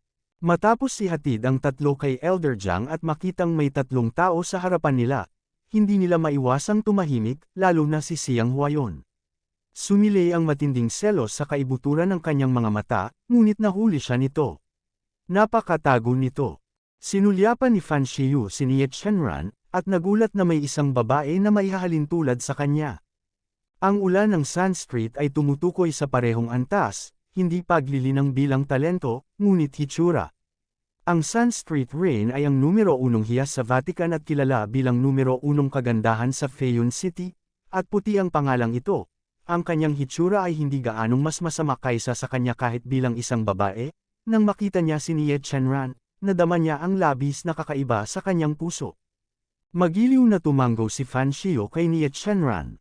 Sa normal na mga pangyayari, kapag ang dalawang magagandang babae ay magkasama, magkakaroon ng dalawang sitwasyon. Ang isa ay ang pagiging malapit na kaibigan na nagsasalita tungkol sa lahat ng bagay, at ang isa ay upang maging isang nakamamatay na kaaway. Si Yu Sanskrit ay bukas ang isipan, at hindi napupuot kay Nie Chenran dahil sa katulad na kagandahan ni Nie Chenran at ng kanyang sarili. Si Nie Chenran ay mabait din, maamo, at hindi magseselo sa Sanskrit Rain, at may basehan at posibilidad na maging magkaibigan ang dalawa.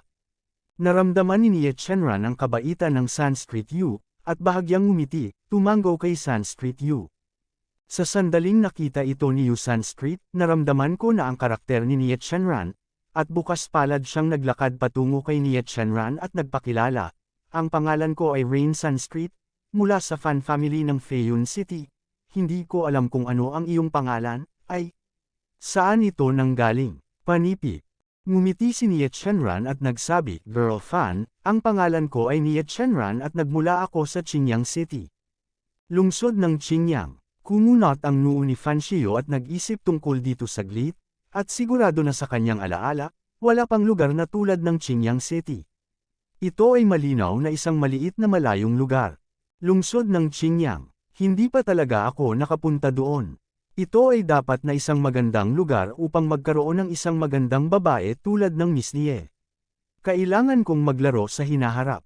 Ngumiti si Nie Chenran at nagsabi, pagkatapos ay natural kong itinaas ang aking kamay para batiin siya. Dalawang walang katulad na dilag, na may kaunting pagsisikap, ang relasyon ay nagiging mas malapit.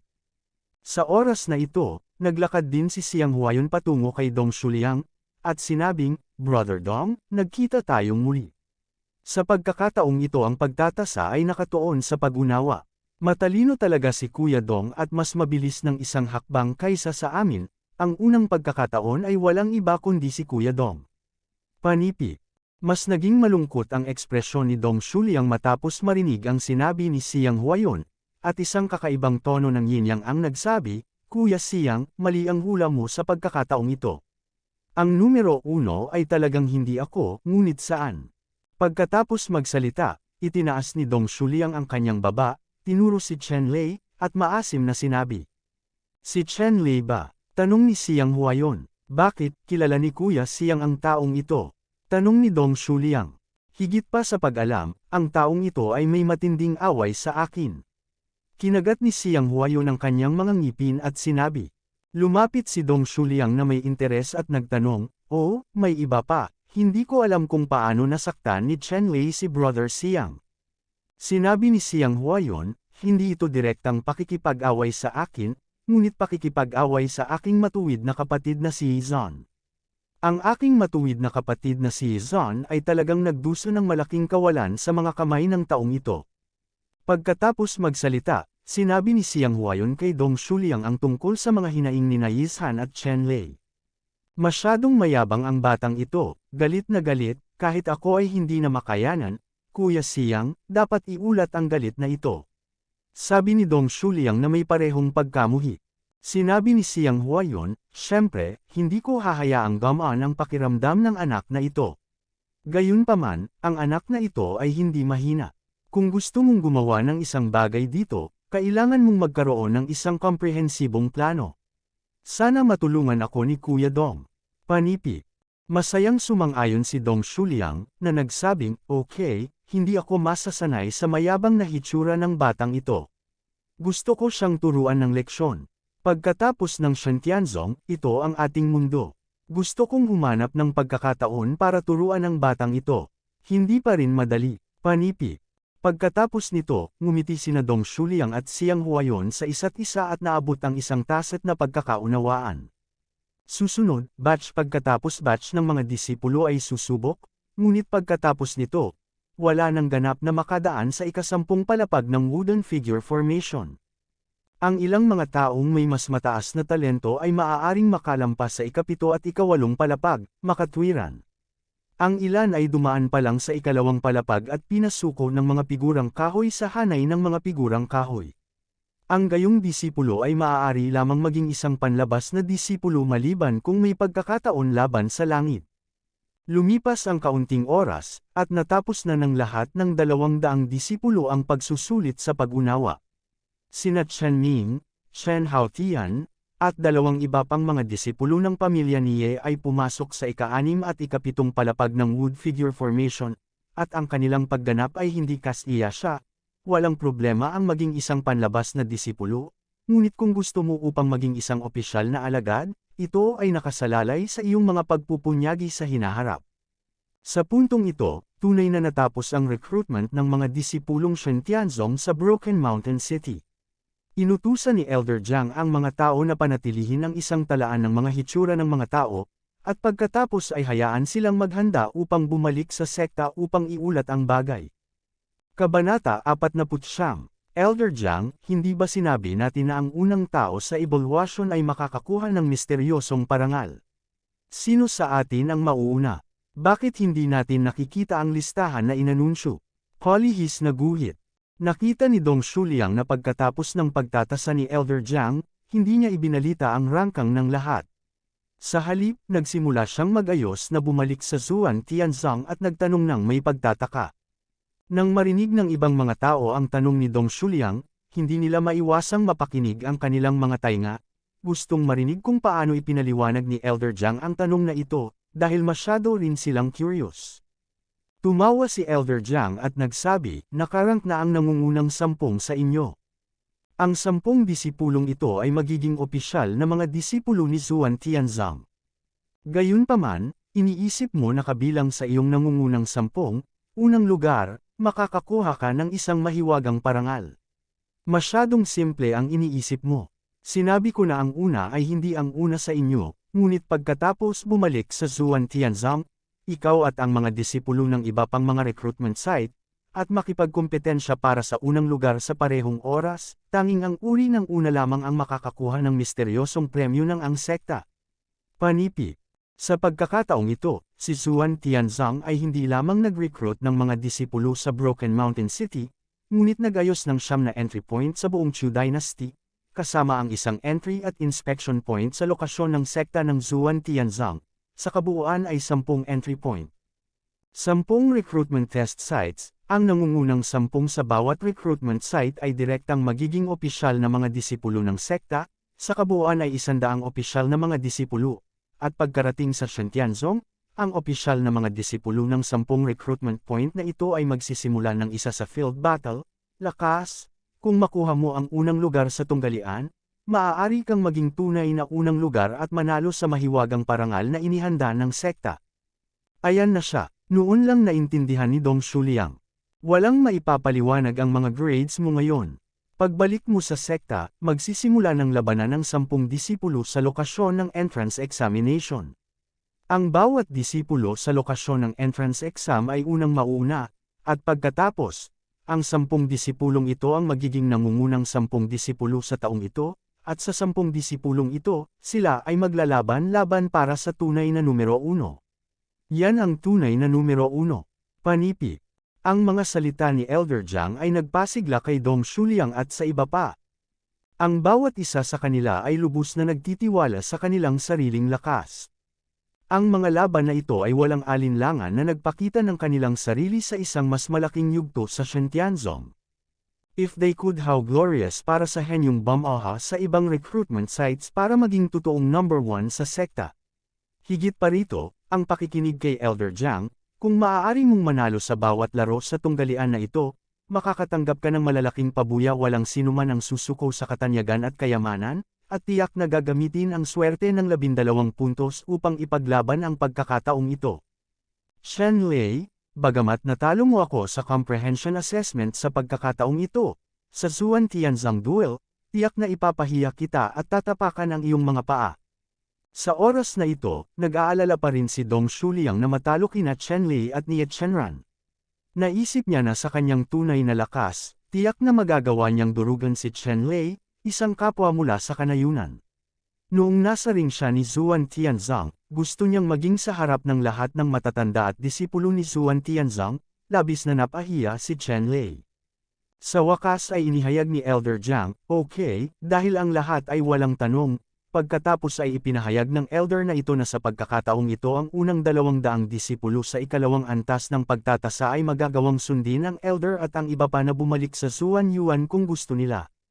Tuldok, si Tianzang ay naging panlabas na disipulo ni Shen Tianzong, at ang nangungunang 10 disipulo ay naging opisyal na mga disipulo ng direkta. 3 araw ng oras ng paghahanda ang ibinibigay sa iyo. Pagkaraan ng 3 araw, magtitipon sila rito at babalik sa Shen Tianzong ng magkasama. Panipi.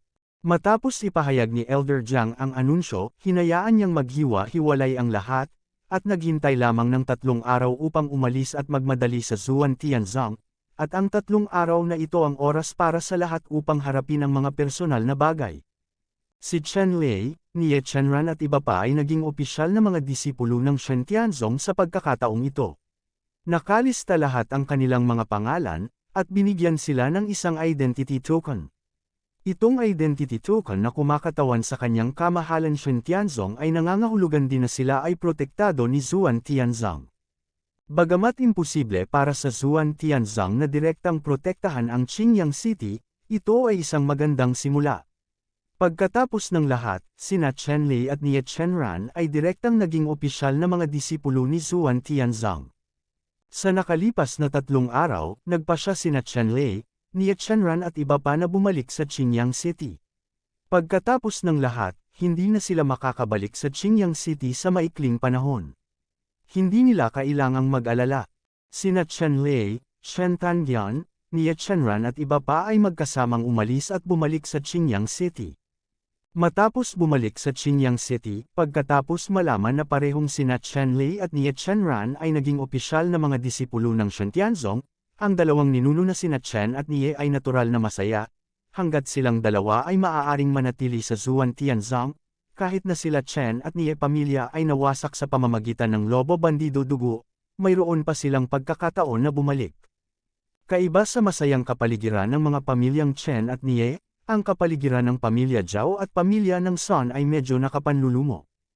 Ang artikulo ni Zhao Shu, na lubos na inaabangan ng pamilya Zhao, ay nabigong makapasok sa nangungunang 10 sa pagtatasa na ito.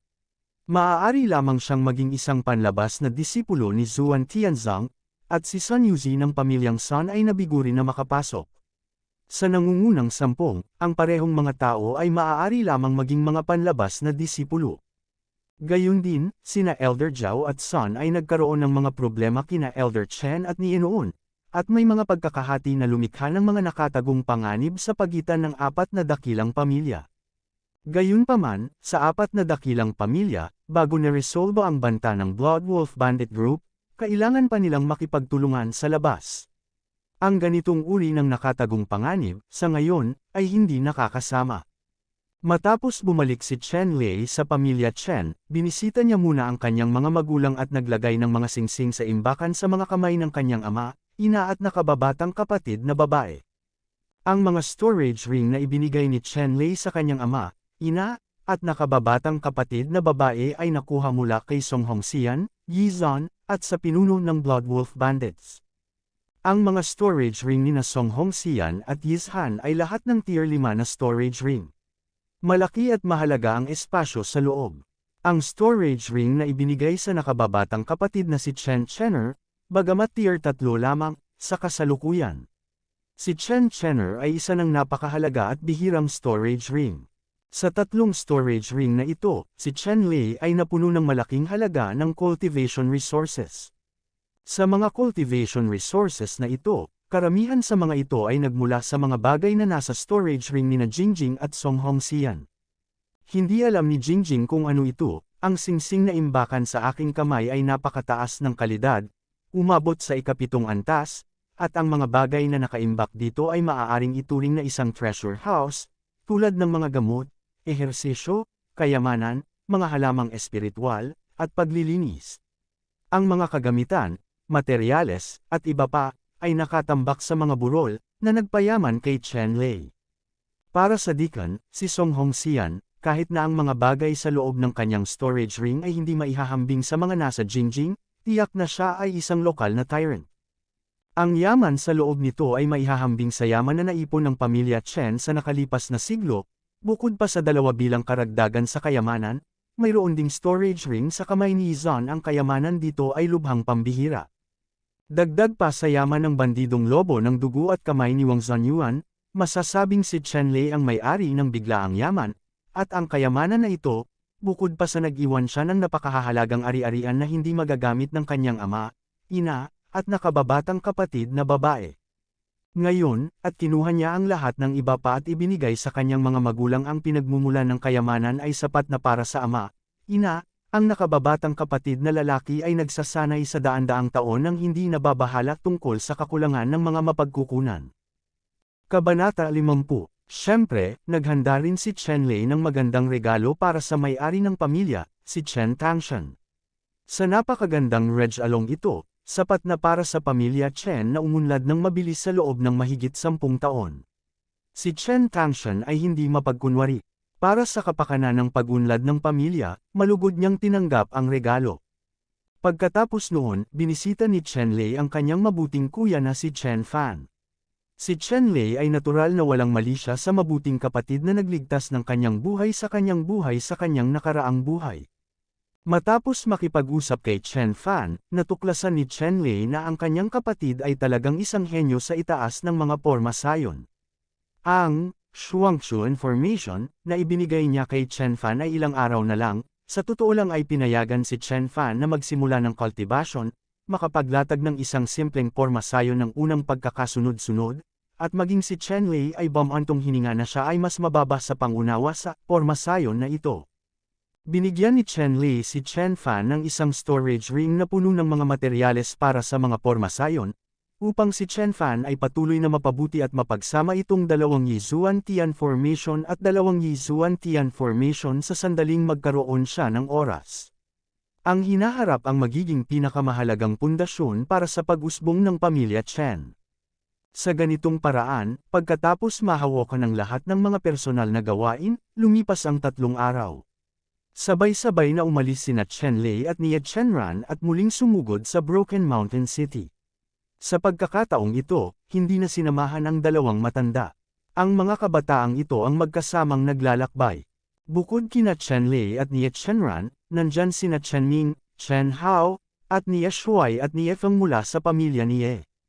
Sina Nia Shuai at Nia Feng ay parehong pumasok sa nangungunang 200 sa ikalawang round ng pagtatasa at naging mga panlabas na disipulo ni Zuan Tianzang. Isang grupo ng 6 na tao ang sabay na naglakad at sumugod patungo sa Broken Mountain City. Sa pagkakataong ito, si Elder Chen at Nia ay lubos na naaliw sa kanilang kaligtasan, dahil pagkatapos ng lahat, sina Chen Lei at Nia Chenran ay naging opisyal na mga disipulo ni Zuan Tianzang. Sa lugar na ito, walang nang ahas na tumugon ng hayagan. Ang opisyal na disipulo ni Zuan Tianzang ay gumawa ng isang shot. Kung maglakas loob kang atakihin ang isang opisyal na disipulo ni Zuan Tianzang, nangangahulugan ito na kailangan mong tiisin ang paghihiganti ni Zuan Tianzang. Ang tagapag-alaga ni Zuan Jian Zuan Tianzang, ngunit isang tanyag na puwersa sa mundo. Walang sinuman o puwersa ang nang ahas na baliwalain ito. Gayunpaman, nang si Chen Lei at ang kanyang grupo ay dumaan sa isang burol at pumasok sa isang pine forest, nagkaroon sila ng problema. 3 lalaking nakaitim ang pumila at hamarang sa daanan ni Chen Lei at ng kanyang partido. Malinaw na hindi maganda ang mga bisita. Hindi ko alam kung anong uri ng ekspresyon ang mayroon si Chen Tangshan kapag nalaman niya ang tungkol sa pagkamatay ng iyong junior. Isang lalaking nakaitim na nakatayo sa gitna ang nagsalita sa negatibong tono. Sa sandaling magsalita ang lalaking nakaitim, narinig ni Chen Lei ang kanyang boses at tumawag, "Chen Zuaochun, ikaw ito." Pinunit ni Chen Zuaochun ang itim na scarf ng maskara, at ang iba pang dalawang lalaking nakaitim ay naghubad din ng itim na scarf, na nagpapakita ng kanilang tunay na mukha. Sila ay dalawang magkapatid na Chen Zuoyu at Chen Zuawei. Si Chen Zuaojo ay banihag ni Chen Lei, at nalantad ang kanilang pagtatangka na patayin ang patriarch ng pamilyang Chen. Matapos tanungin ang lahat, ibinigay ito ni Chen Zuaojo kay Chen Tangshan, at iniisip pa rin ni Chen Tangshan ang kanyang angkan at hindi sinabi, pinatay niya si Chen Zuoyo, pansamantalang ibinigay sa kustodiya. Gayunpaman, pagkatapos noon, nawala si Chen Zuaojo sa selda at nakatakas mula sa kulungan. Hindi niya inaasahan na sa pagkakataong ito, nang ahas siyang magpakita sa harap ni Chen Lei. Tiningnan ni Chen Zuaochun si Chen Lei na may masamang tingin, at hindi na itago ng kanyang boses ang anumang matinding puot, "Oo, Chen Lei, ako ito. Pinatay mo ang kanyang nag-iisang anak. Ngayon, ito ay sa iyo." Lugar ng libingan, Panipi. Ang dalawang magkapatid na sina Chen Zuoyo at Chen Zuaojo ay nagpakita rin ng malamig na kapaligiran. Ang malakas na layunin ng pagpatay ay naging sanhi ng pagbaba ng temperatura sa paligid, na parabang ito ay isang ice cellar. Anong gagawin? Hindi inaasahan ni Nie Chenran na magkikita sila dito ng tatlong magkakapatid na sina Chen Zuaochun, Chen Zuaojo at Chen Zuaoju. Ang tatlong ito ay matatanda ng pamilya Chen. Ang cultivation ay nasa ikalimang antas ng Ningyuan Realm, at si Chen Suya ay umabot na sa Ningyuan Realm sa ikasyam na antas ng Yuan Realm, kalahating hakbang patungo sa Gang Evil Realm. Chen Zuaochun, ang taong gusto mong ipaghiganti ay ako, at wala itong kinalaman sa iba. Paano kung may palayain ka? Sabi ni Chen Lei. Ha, Chen Lei, napakaganda mo para isipin iyon. Ang aking anak ay patay na, at kayong lahat ay dapat pumunta at ilibing siya kasama niya. Ngayon, wala sa inyo ang gustong umalis ng buhay. Si Chen Zuaochun ay tumawa ng malakas, at walang intensyon na hayaan ang sinuman sa kanyang buhay na umalis dito. Napabuntong hininga si Chen Lei at sinabing, kung ganito ang kaso, wala nang dapat pag-usapan, mamamatay kayong lahat. Ang mga salita ni Chen Lei ay nagpatigil kay Chen Zuaochun at sa iba pa. Ngumisi si Chen Zuaochun at sinabing, "Chen Lei, baliw ka ba? Akala mo kaya mo kaming patayin sa lakas mo? Mangarap tayo."